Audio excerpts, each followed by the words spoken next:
Do you sense there was a little bit of a hangover about how tough that game was, where maybe the effort wasn't as 100% as it could have been in the second half when things started to go downhill? No, I don't. I don't question. I don't think our effort, ever took a slide. I mean, they made some plays. I'll give them that. And there's certain things. I think it was more assignment-wise.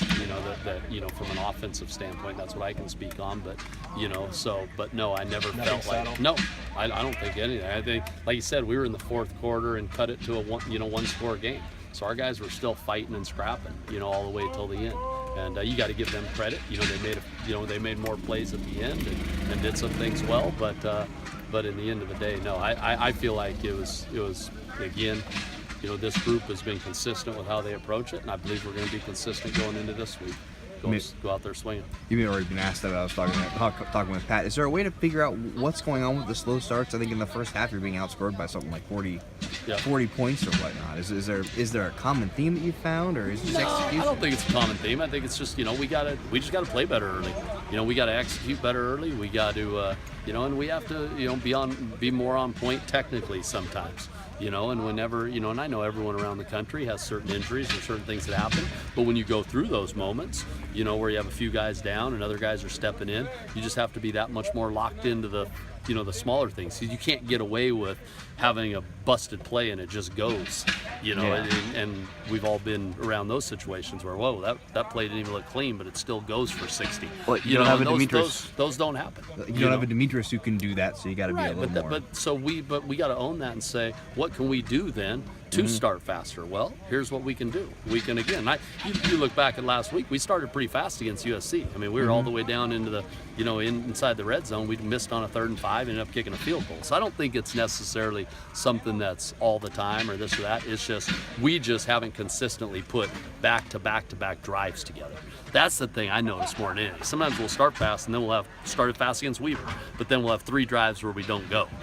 So that's the biggest thing for us, is being able to stack drives together. And that's something that we gotta, again, you just gotta be disciplined, and you gotta continue to work every series to know that, whatever we did there, good or bad, we gotta come back. So when we've had those good drives, we gotta stack another good drive on top of that, another good drive on top of that. And just comes down to details. Ross got knocked around a bit on Saturday. Do you feel like he's kind of, I know he's got hit in a lot of different games, but do you feel like he's kind of growing with taking these hits and improving from week to week? Oh yeah, I mean he's gotten hit every week, and all QBs do to some extent. That's just the nature of it, and it's it's a challenging position that way. I think he's handled that part, like I said, that's something you don't know until he plays. I don't know that in the spring, how that's going to be. I don't know that through fall camp because we don't go live. So he's answered that question on how he's going to handle those things. There's plenty of things, just like all our guys, that we have to work on, but one thing that he's shown is he can handle getting hit in the mouth and come back swinging the next play, the next series, whatever it might be. So you really respect that and appreciate that about the way Ross plays the game. Last week, Coach Greatwood said, "Hey, if Safell had been healthier, we would have played him, right out of the rip." What did you see out of him last week, particularly at the end of the game there?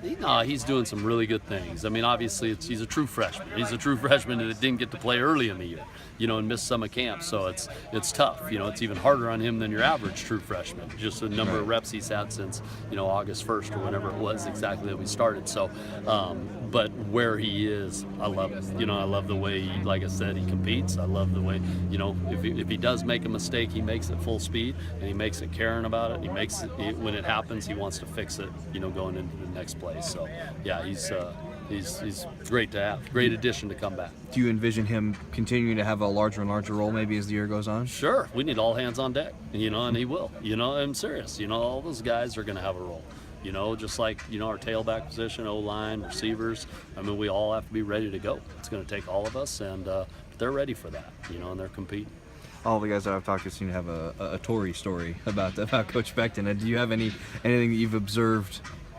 I don't know. No, I mean, he's great, man. I mean, I mean, yeah, there's probably a ton of stories, but they've probably already told him. But yeah, I'll tell you what, he doesn't let anything distract him or anything when he's in his mindset and his time to do his job. That's what I remember once being out here at 6 in the morning, and it was like there was, I don't know, turkeys being slaughtered up there or something. I mean, I was hearing, so normally you're thinking that's going to kind of take you. I mean, it was weird sounding stuff up on the hillside, I swear to you. And I'd only been here a month, but I mean, it was business. Get your mind on what we're doing down, because all the kids, you're gonna naturally. I was.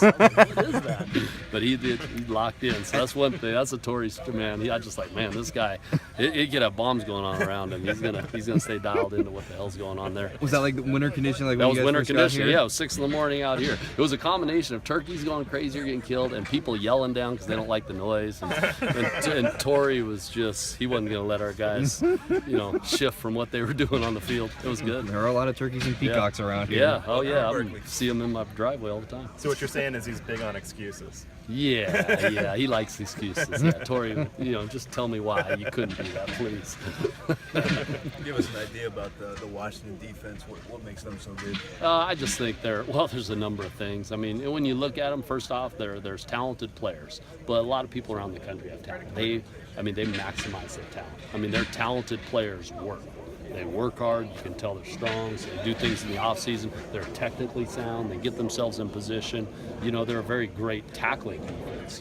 So whatever else they're doing well. Sometimes you think, well, tackling's just kind of tackling. Either can or you can't. Well, you can tell there's a way they go about it, and they do it. And they tackle as a team. So it's just it's fun to watch them because you respect how they play the game and just what they're doing on defense. So, but you also get excited about that. I get excited about that, because to me that becomes a challenge where, yeah, let's go after it and let's see, what they got, bringing their best, which is very good, and we're going to bring our best and let's go after this thing.